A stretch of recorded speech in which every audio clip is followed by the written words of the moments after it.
Hi friends, ഞാൻ ഇതിൽ മുന്നേ ഇട്ട ഒരു ഷോർട്സിൽ പറഞ്ഞിട്ടുണ്ടായിരുന്നു ഞാൻ ഇവിടെയുള്ള നോൺ മലയാളീസ് ഫ്രണ്ട്സിനൊക്കെ വിഷുവിൻ്റെ ടൈമിൽ പായസം, ഉണ്ണിയപ്പം, വടയൊക്കെ കൊടുത്തിട്ടുണ്ടായിരുന്നു എന്ന്. അപ്പോൾ നമ്മൾ ടിഫിനിൽ എന്തെങ്കിലും കൊടുത്താൽ ഇവിടുത്തെ ആൾക്കാർ റിട്ടേൺ തരുമ്പോൾ അതിലെന്തെങ്കിലും വെച്ചിട്ടാണ് തരിക, കാലി പാത്രമായിട്ട് തരില്ല.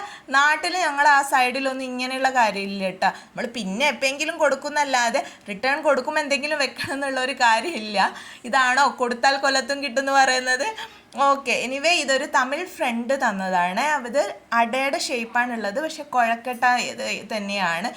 അട പോലെ നല്ല തിന്നായിട്ട് നല്ല സോഫ്റ്റ് ആയിട്ടാണ് ഇവരിത് ചെയ്തിരിക്കുന്നത്. പിന്നെ ഇതിൽ തേങ്ങയല്ലാണ്ട് പൊട്ടുകടലയും ഇട്ടിട്ടുണ്ട്. പൊട്ടുകടല, വെല്ലം, തേങ്ങ, ഏലക്കായ്, അങ്ങനെയാണ് ഇതിൻ്റെ ഒരു ഉള്ളിലുള്ള ആ ഒരു ഫില്ലിങ് വരുന്നത്. നല്ല സോഫ്റ്റ് ആയതുകൊണ്ട് തന്നെ നമുക്ക് പെട്ടെന്ന് കഴിക്കാൻ പറ്റും. നല്ല ടേസ്റ്റി ആയിട്ടുള്ള സംഭവമായിരുന്നു.